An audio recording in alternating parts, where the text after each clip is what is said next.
회당장 야이로의 믿음이란 제목으로 이 말씀 우리가 함께 나누고 또 한 주간을 살아가겠습니다.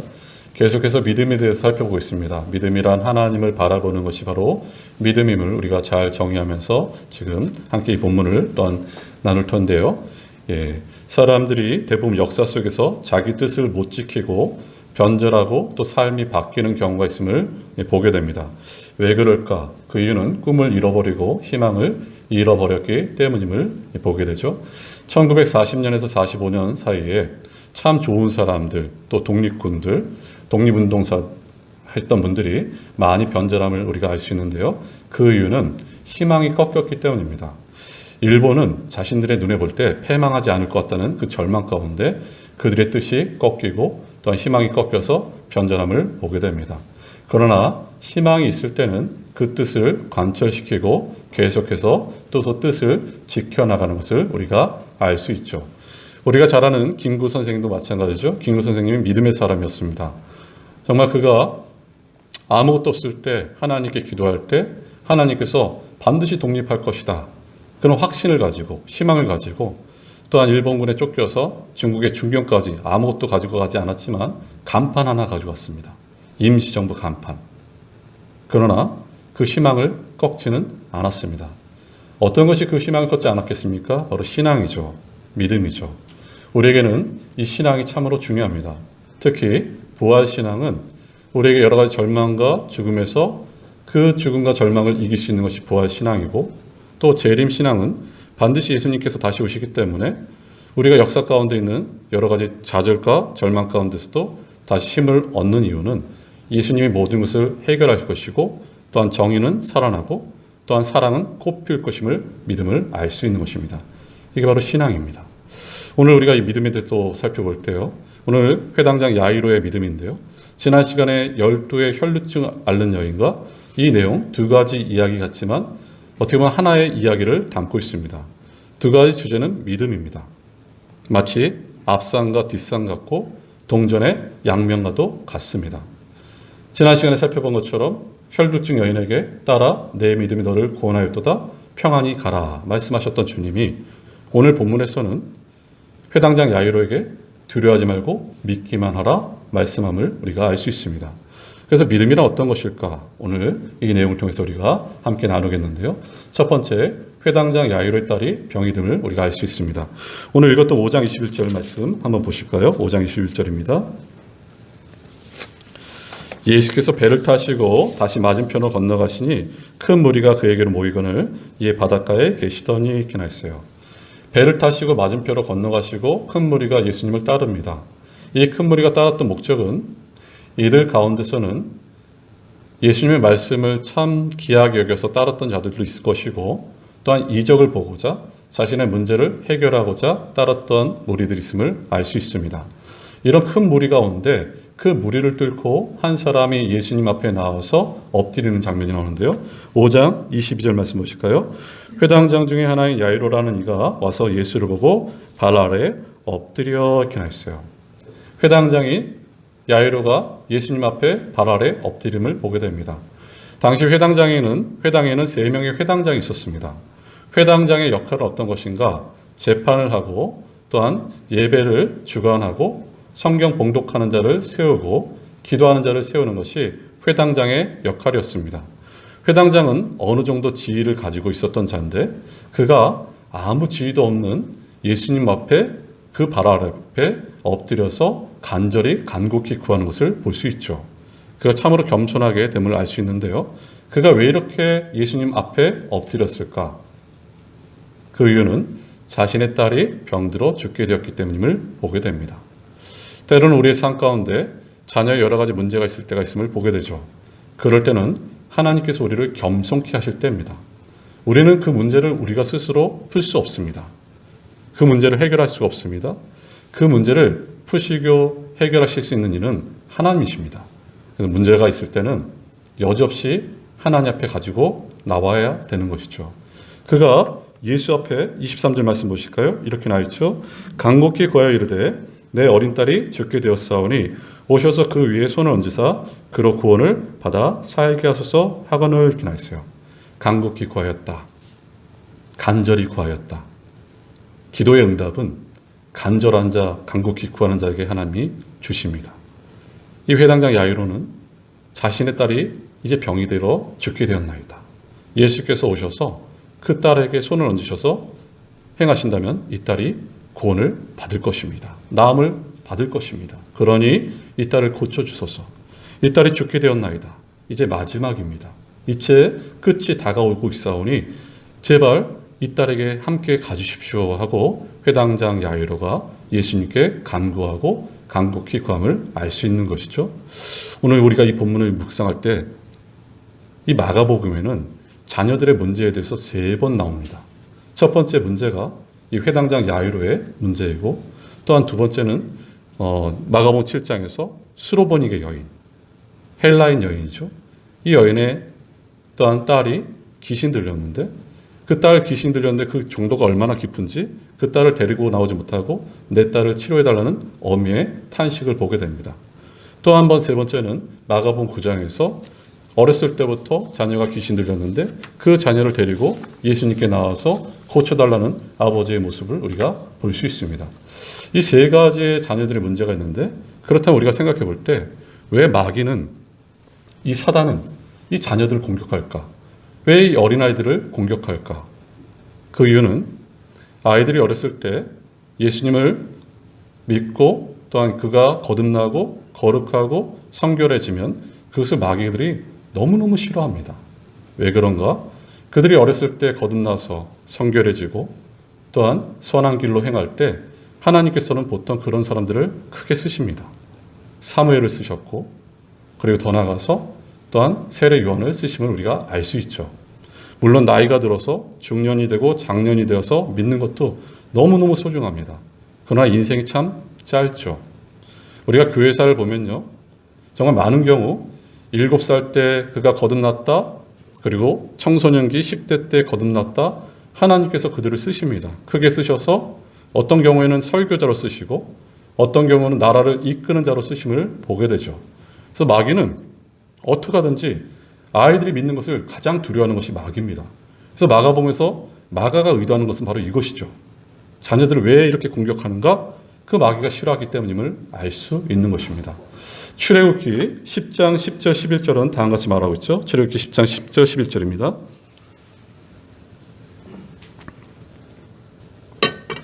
바로가 그들에게 이르되 내가 너희와 너희의 어린아이들을 보내면 여호와가 너희와 함께 한 것 같으니라. 보라, 그것이 너희에게는 나쁜 것이니라. 그렇게 하지 말고 너희 장정만 가서 여호와를 섬기라. 이것이 너희가 거는 바니라. 이에 그들이 바로 앞에서 쫓겨나니라 하긴 했어요.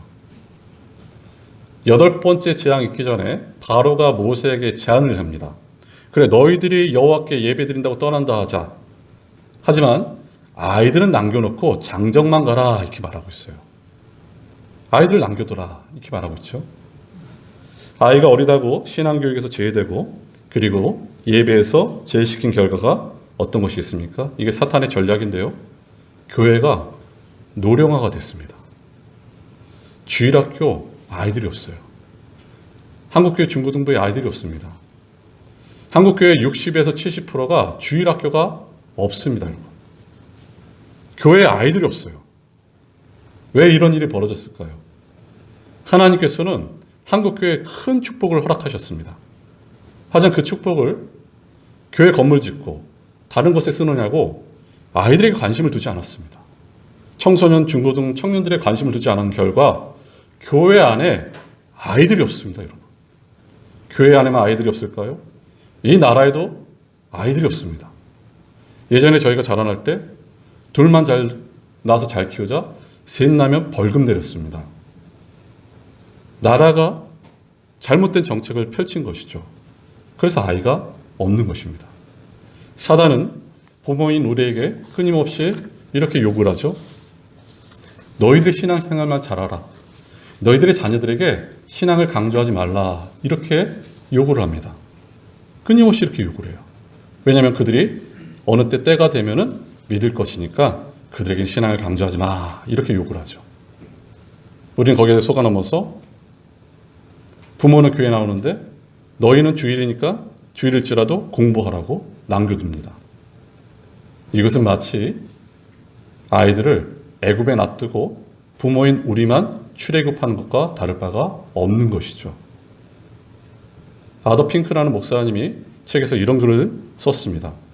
아주 지혜로운 정원사는 어떤 정원사인가? 그는 어린 나무를 가지를 부드럽게 잘 돌보는 것이 지혜로운 정원사다 이렇게 말하고 있어요. 여러분 지혜로운 부모는 누구겠습니까? 가장 어린 아이들 때 아이들에게 적절한 성경 말씀을 가르쳐 주는 것입니다. 밤마다 동화를 읽어주는 것도 참 귀하고 따뜻하죠. 하지만 동화를 읽어주고 또한 그것을 행하기 전에 성경 말씀을 먼저 가르쳐 줘야 됩니다. 동요를 가르쳐 주기 전에 찬송가를 가르쳐 줘야 돼요. 이게 바로 지혜로운 부모입니다.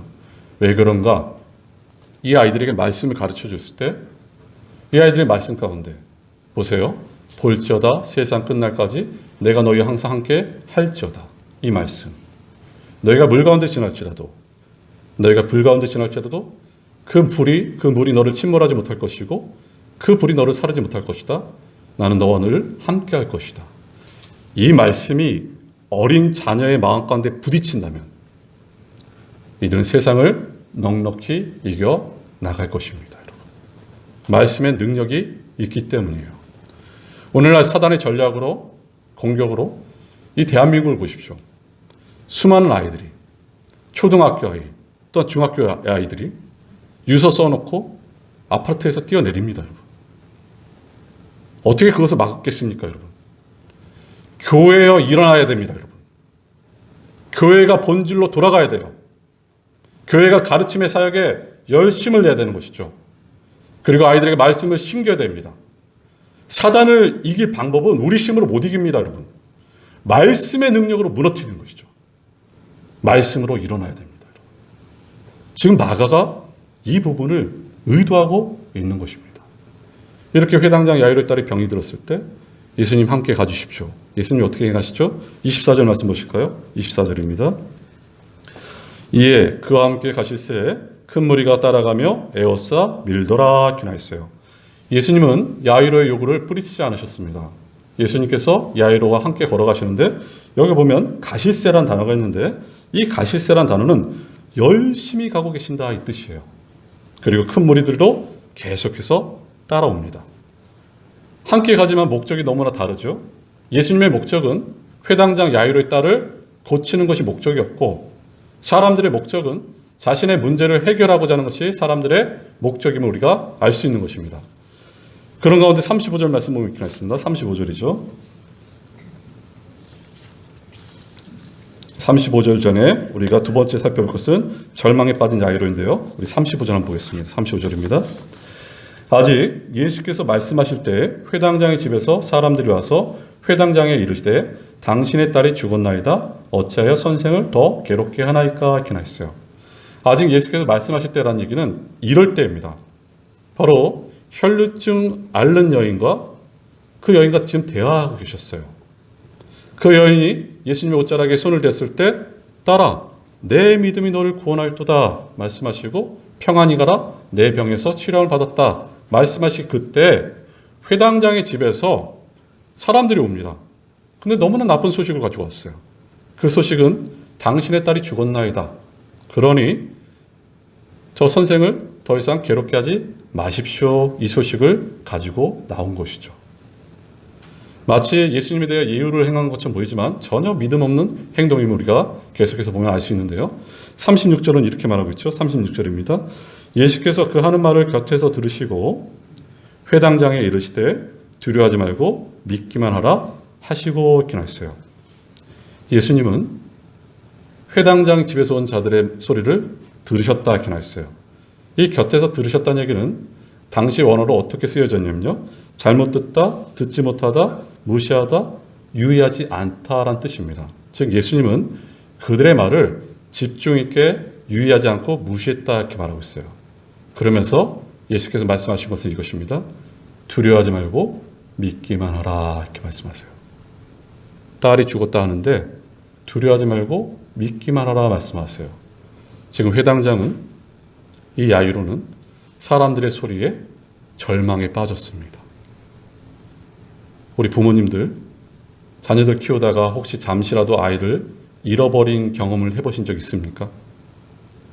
아이가 제때 시간에 들어오지 않을 때 너무나 초조할 뿐만 아니라 아이를 잠시 잃어버렸을 때 가슴이 터질 것 같고 눈앞이 보이지 않는 그런 현실들. 근데 지금 야이로는 그런 정도가 아니라 당신의 딸이 죽었나이다 이것이에요. 한 줄기 빛, 수망을 가지고 걸어갔는데 당신의 딸이 죽었다 이렇게 말하고 있어요. 딸이 죽음 앞에 무너진 야이로입니다. 완전 절망 가운데 빠질 수밖에 없는 야이로입니다. 소설가 박안서 씨를 아시죠? 이분이 자신의 외아들을 그 아들이 27살 때, 27살 때 밤에 자다가 갑자기 심장마비로 죽었습니다. 정확히 말하면 26년 4개월을 살다가 심장마비로 죽었어요. 5명의 자녀가 있었는데 이 아들은 외아들이었습니다. 너무나 귀하고 귀한 아들이었습니다. 어미가 자식, 젊은 자식 잡아먹었다 이런 소리가 들릴까봐 수많은 사람들의 조의와 조문과 방문이 위로를 받지 못했습니다.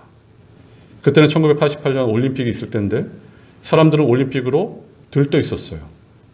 그리고 여전히 하늘은 맑고 사람들은 먹고 잘 살았습니다.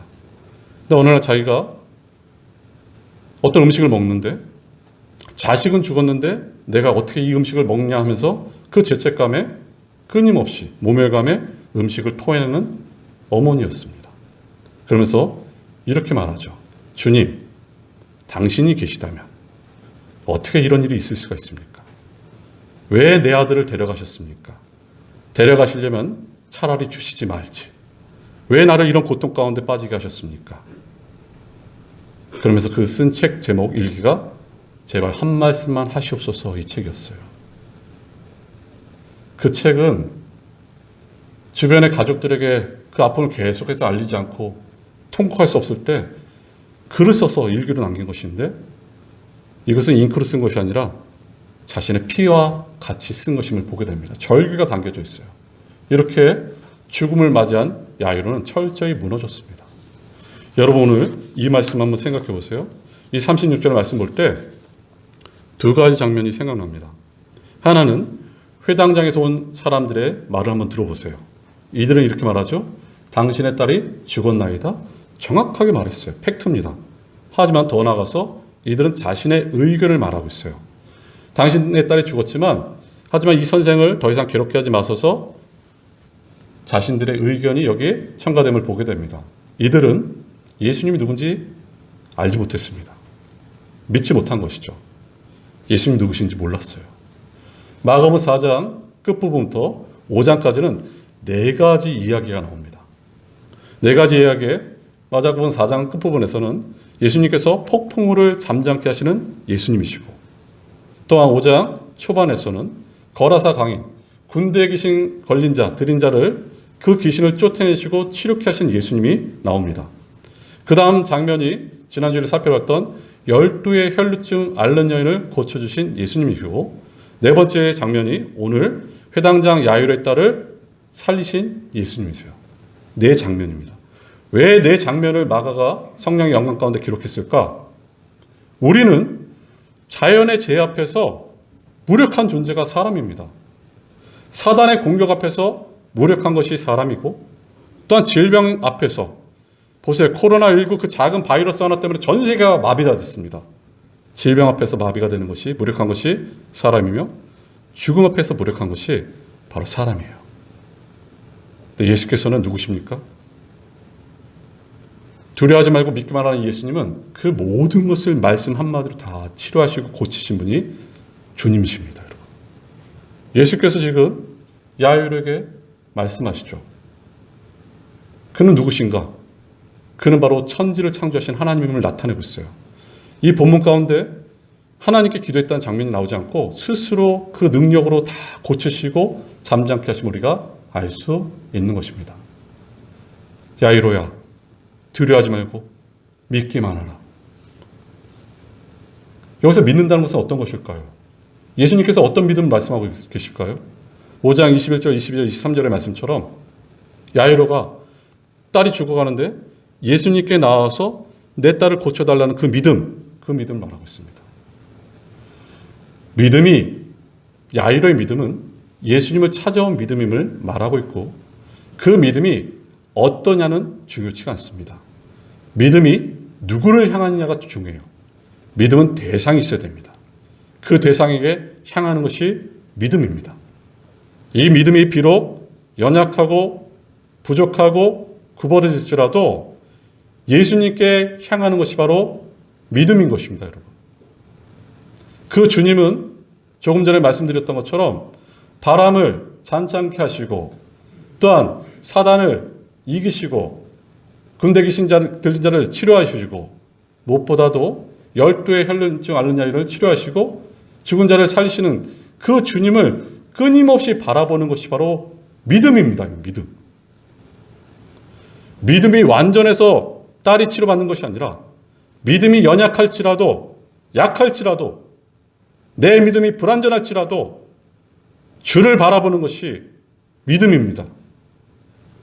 믿음이란 사람을 바라보는 것이 아니고 환경을 바라보는 것이 아니라 천지를 주관하시는 하나님을 바라보는 것이 믿음입니다.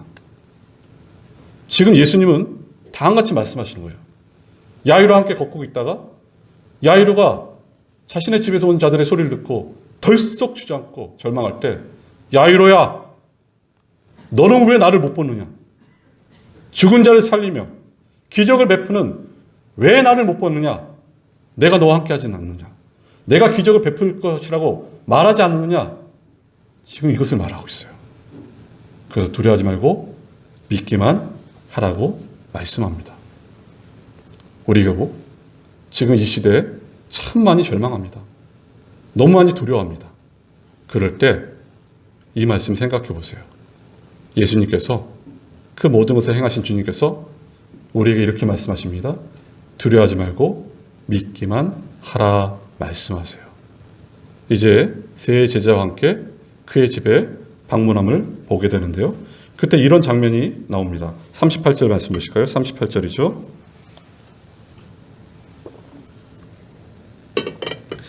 회당장의 집에 가사 떠드는 것과 사람들이 울며 심히 통곡함을 보시고 이렇게 했어요. 예수님께서 세 제자와 함께 그 집에 도착했을 때 바로 이런 장면을 보게 됩니다. 떠드는 것을 보셨어요. 여기서 떠드는 것이란 피리 부는 자들이 떠드는 것을 지칭하고요.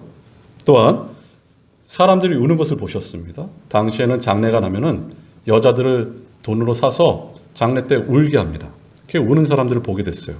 또한 어떤 장면이 연출됩니까? 나옵니까? 심히 통곡한 것을 보게 돼요. 이 통곡은 가족의 통곡을 말하고 있는 것입니다. 죽음 앞에서 우리가 할 수 있는 것은 우는 것밖에 없대요.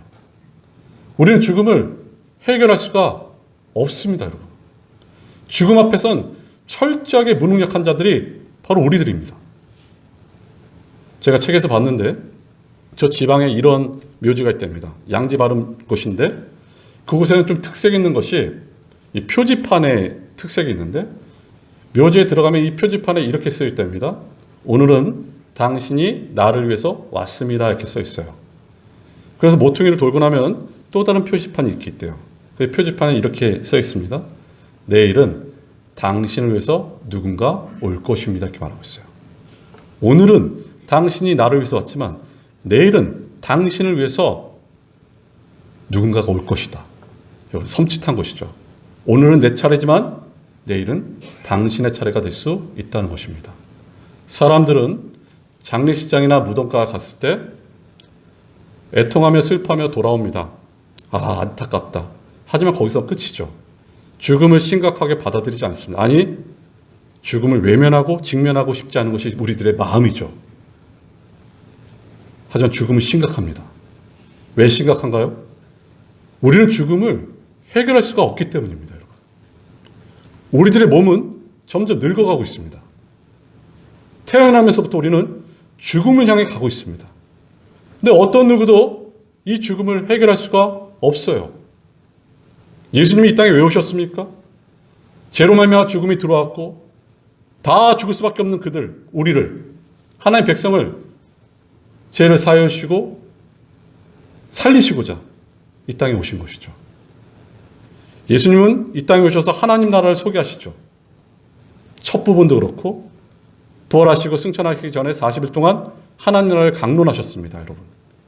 근데 그 하나님 나라를 소개하시면서 그 하나님 나라의 특징을 말씀하시는데요. 우리가 복음서를 쭉 읽어보면은 예수님께서 수많은 질병을 고치십니다.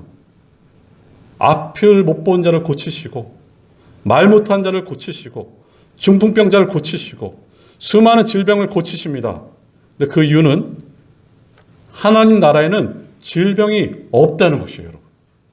저 천국에는 질병이 없다, 이것을 말씀하고 있어요. 또 오늘 이 본문처럼 예수께서는 회당장 야이로의 딸을 살리십니다. 이 본문뿐만 아니라 우리가 잘 아는 누가복음 7장에서도 나인성 과부의 아들을 살리시죠. 남편을 먼저 보내고 하나밖에 없는 아들을 의지하고 살았던 한 여인. 근데 이 아들마저도 죽었을 때 하지만 예수께서 그 아들을 살리십니다. 요한복음 11장에서는 부모를 먼저 여의고 오빠 의지했던 두 자매 마르다 마리아, 죽은 나사로를 살리셔요. 근데 이 살리심을 통해서 예수께서 말씀하시고자 하는 핵심은 이것이죠. 하나님 나라는, 저 천국은 죽음이 없다, 이것이에요. 애통하는 것이나 곡하는 것이나 아픔이나 두려움이나 무엇을 먹을까, 무엇을 마실까, 무엇을 입을까, 이런 염려나 불안과 이런 것이 없고 죽음도 없다. 이것을 지금 예수께서 말씀하고 계신 것입니다, 여러분. 우리가 끝으로 세 번째 살펴본 것은 달리다금 소녀야 일어나라, 이것이죠. 오늘 39절 40절 말씀 보실까요? 39절 40절입니다. 들어가서 그들에게 이르시되 너희가 어찌하여 떠들며 우느냐? 이 아이가 죽은 것이 아니라 잔다 하시니 그들이 비웃더라. 예수께서 그들을 다 보내신 후에 아이의 부모와 또 자기와 함께한 자들을 데리시고 아이 있는 곳에 들어가사 이렇게 나와 있어요. 여기 보세요. 예수님께서 그곳에 도착하셨을 때 사람들이 떠들며 우는 것을 보시죠. 또한 예수께서 이렇게 말씀하십니다. 죽은 아이를 향해서 죽은 것이 아니라 잔다 이렇게 말씀하세요. 예수님이 나사로가 죽었을 때도 나사로가 죽은 것이 아니라 나사로가 잔다 이렇게 말씀하세요. 스데반이 사도행전 7장에서 돌에 맞아 죽었을 때도 스데반이 잠들었다 이렇게 말하고 있습니다. 왜 잔다고 말씀하셨을까요? 그 이유는 주 안에서 죽은 자들은 죽음이 끝이 아니라 여전히 살아있기 때문인 것입니다. 마치 잠을 자면 다시 깨어나듯이 죽은 자는 다시 살아날 것입니다. 마치 겉으로는 죽어있지만 살아있다는 것이죠. 우리 육신이 죽음을 맞이할 때 우리 영혼은 여전히 살아있습니다. 그리고 예수님이 다시 오실 때, 재림하실 때 이 육체가 부활함을 말씀하고 있는 것입니다. 이렇게 잔다 이렇게 말씀하셨어요. 근데 사람들이 어떻게 하죠? 비웃습니다, 여러분. 아이가 죽었어요. 시체로 있는데 예수님께서 거기서 잔다 말씀하시니까 비웃는 것이죠. 세상은 여전히 비웃습니다. 고린도전서 1장 말씀도 마찬가지 아니겠습니까? 십자가는 멸망한 자들에게 미련한 것이지만 믿는 우리에게는 하나님의 능력입니다. 십자가를 전하는 것은 유대인에게는 꺼려지는 것, 걸려 넘어지는 것이고 이방인에게는 미련한 것이고 어리석은 것이지만 그리스도는 우리에게 하나님의 지혜이며 능력이심을 말씀하고 있어요, 여러분. 세상은 여전히 어리석다 말합니다. 예수님을 믿는 우리에게 어리석다 비웃어요. 천국을 바라보고 내세를 소망하는 자들에게 어리석다 비웃고 주의를 지키며 섬기는 것도 어리석다 비웃습니다, 여러분. 왜 그렇습니까? 진리를 알지 못하니까 비웃는 것이에요. 여러분, 우리는 그 진리를 붙잡고 담대히 나가는 자들이죠. 예수께서 다음과 같이 이제 말씀하시는데요. 41절 말씀 보실까요? 41절입니다. 그 아이의 손을 잡고 이르시되 달리다금 하시니 번역하면 곧 내가 내게 말하노니 소녀야 일어나라 하심이라. 소녀가 곧 일어나서 걸으니 나이가 12살이라 사람들이 곧 크게 놀라거늘 이렇게 말하고 있어요. 예수님께서 이 아이에게 다음과 같이 선포하시죠. 말씀이신 예수께서 말씀의 능력을 베푸십니다. 소녀야 일어나라. 죽은 딸을 향해서 소녀야 일어나라 말씀하셔요. 그 말씀의 능력으로 이 딸이 살아납니다, 여러분. 말씀에는 능력이 있습니다, 여러분. 하지만 이 말씀을, 이 능력을 깨닫는 자가 있고 깨닫지 못하는 자가 있어요. 이 능력을 깨닫는 자는 이 말씀을 소중히 여기고 말씀대로 살아갈 때 이 능력을 깨닫지만, 하지만 말씀하지만 말씀대로 살지 않고 말씀을 사모하지 않는 자들은 이 능력을 결코 깨달을 수 없습니다. 여러분. 예수님의 말씀에 능력이 있는 것이죠. 이 소녀가 일어나서 걸어다닙니다. 이 일어났다는 얘기는 당시 언어로 보면 단번에 일시적으로 일어났다는 것이죠. 이제 신학기가 시작되는데 이 어머님들이 제일 아침에 고충은 아이들 깨우는 거예요. 아이들 여러 번 깨워도 일어나지 않습니다. 근데 이거보다 더 쉬운 게 예수님의 말씀으로 일시적으로 이 딸을 살리셨어요. 그리고 이 딸이 걸어다닙니다. 여기 걸어다녔다는 얘기는 계속해서 걸어다녔다는 것이죠, 여러분. 여러분, 그때 그 주변의 사람들은 어땠을까요? 크게 대경실색하고 놀라는 장면이 바로 이 장면이에요. 오늘 이 42절 말씀을 통해서 야이로의 살림을 통해서 예수님의 부활을 예고하고 있습니다. 이 일어났다는 표현은 부활의 단어입니다, 여러분. 그러니까 예수님께서 부활하실 것, 십자가를 지시고 부활하실 것을 말씀하고 있고, 더 나아가서 예수께서 이 딸이 살아났을 때 주변 사람들이 다 놀란 것처럼 예수님께서 살아나셨을 때 제자들이 다 놀랐습니다. 그리고 예수께서 43절에 이 살아난 딸에게 먹을 것을 주라 말씀하신 것처럼 예수님께서 다시 살아나시고 나서 내게 먹을 것을 달라고 말씀하셨어요. 자고 일어난다는 것은 부활의 단어를 말하고 있습니다, 여러분. 부활을 예고하고 계세요. 예수님은 끊임없이 자신의 부활을 말씀하셨습니다. 요한복음 11장 25절 26절도 다음과 같이 말씀하고 있죠. 나는 부활이요 생명이니 나를 믿는 자는 죽어도 살겠고 무릇 살아서 나를 믿는 자는 영원히 죽지 아니하리니 이것을 내가 믿느냐 이렇게 하셨어요. 주님께서는 죽음을 깨뜨리시고 영원히 부활하신 영원한 생명이십니다.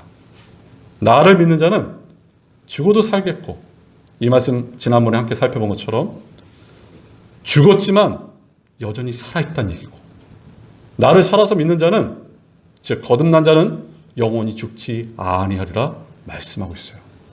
그는 부활이요 생명이신 주님이십니다. 우리는 이 부활신앙을 가지고 살아간 자들이 바로 우리들이에요. 이 야이로의 딸을 살리시면서 주님께서 우리에게 주신 메시지는 부활입니다. 최근에 Sing Again이라고 노래 프로가 있죠. 작년인가요? 미스터 트롯이 참 유행했다면 작년부터 올해 초까지 이 Sing Again이 참 유명했어요. 근데 이 가수가 1등한 가수가 이승윤이라는 분인데 노래를 참 잘합니다. 좀 신선한 바람이 있고, 근데 그 부분도 참 놀라운데 사람들을 또 놀라게 하는 장면이 이것이었는데, 그 아버지가 이 교계에서 존경받는 목사님이세요. 이재철 목사님입니다. 이제 백주년 주님교회 원로 목사님이신데, 이 목사님의 이 책을 잠시 소개하려고 합니다. 25년 전에 쓴 요한복음 책이에요. 여기서 자신의 어머님을 이렇게 소개하고 있는데요. 이 어머님이 이제 연세가 드셔서 거동을 하지 못해요. 6개월 이상을 거동을 못하는데, 여러분 살아있는 사람이 움직이지 못한다면, 거동을 못한다면 얼마나 답답하겠습니까? 그래서 때로는 이 목사님 붙잡고 탄식하고 절망하는 믿음의 어머니였습니다. 근데 이 어머니가 늘 이 아들 목사님에게 한 가지 부탁하셨어요. 내게 아침에 오면은, 어머니를 모시고 살았는데 내게 베드로전서 2장 9절 말씀을 읽어달라고 하셨어요. 베드로전서 2장 9절 우리가 잘 아는 말씀이죠. 베드로전서 2장 9절은 다음과 같이 말합니다. 그러나 너희는 택하신 족속이요 왕같은 제사장들이요 거룩한 나라요 그의 소유가 된 백성이니 이는 너희를 어두운 데서 불러내어 그의 기이한 빛에 들어가게 하신 이의 아름다운 덕을 선포하게 하려 하심이라 이것이죠. 이 어머니가 늘 아들한테 읽어달랐던 말씀이 이것이었습니다. 그래서 이 아들 목사님은 어떤 생각이냐면, 어머니가 거동을 못하시고 누워 계시니까 나는 비록 이렇게 연약하지만 나는 왕같은 제사장이고 거룩한 나라고 하나님의 택한 백성이다. 이것을 끊임없이 묵상하시고자 이런 거구나 이렇게 생각했대요. 근데 어느 날 이 어머니가 이 아들 목사님에게 이렇게 말했답니다. 이제 알았다 이렇게 말했어요. 이제 알았다. 그래서 목사님 물어보셨대요. 어머니 뭘 하셨어요? 이제야 내가 알았다는 것이죠. 바로 하나님 백성은 어두운 데서 기이한 빛으로 들어가는 것인데 자신은 누워있으면서 하나님께 이것을 기도했대요. 하나님, 제가 이 빛을 알기 원합니다. 이 빛이 활활 타는 빛입니까? 하나님, 번개가 번쩍이는 성강 같은 그런 빛입니까? 저는 이 빛을 보고 싶습니다. 이 빛을 알고 싶습니다. 이렇게 말했어요. 그렇게 기도했는데 어느 날 하나님께서 이 빛을 알려주셨다는 것이죠. 이 빛은 내가 예수님 믿었을 때, 예수 그리스도를 믿을 때 온 세상이 온통 빛이라는 것을 깨달았고 나는 이미 이 빛 안에 거한 자라는 것을 알게 되었고 바로 이 빛은 영원하고 생명의 빛임을 알게 되었다. 나는 너무너무 이제 기쁘다 이렇게 말한 것이죠. 이 빛을 발견한 것이에요. 절망 가운데 있는 이 어머니가, 절망의 무덤같이 있었던 이 거동하지 못한 이 어머니가 부활하신 예수님의 그 능력을 보게 된 것입니다. 영광이 찾아온 것이고 이 빛 속에서 평안과 기쁨을 맛보게 된 것이죠. 그래서 이 어머니가 마지막으로 이렇게 말합니다. 나는 비록 누워있지만 내 몸을 하나님께 드린다. 내 삶을 하나님께 드린다 이렇게 말했어요. 사랑하는 여러분, 저와 여러분 예수 그리스도를 믿으십니까? 우리 믿는 자 아니겠습니까? 그분은 창조주고 우리의 구속주십니다. 그렇다면 이 믿음 가지고 죽음의 문을 열어 젖히시고 이 믿음 가지고 절망을 치우시고 이 믿음 가지고 좌절을 깨트리는 것이 바로 믿음입니다. 오늘 말씀을 정리하면 이렇습니다. 오늘 주께서 우리에게 말씀하십니다. 좌절하고 절망한 우리들, 딸이 죽었다는 그 소식을 들은 야일에게 말씀하세요. 두려워하지 말고 믿기만 하라고 말씀하십니다. 이 어려운 시절 가운데 사람 바라보지 마시고 환경 바라보지 마시고 나를 바라보지 마시고 오직 하나님 바라보세요. 그분이 오늘도 말씀하십니다. 내 사랑하는 아들아, 딸아, 두려워하지 말고 믿기만 하라. 우리 기도하겠습니다.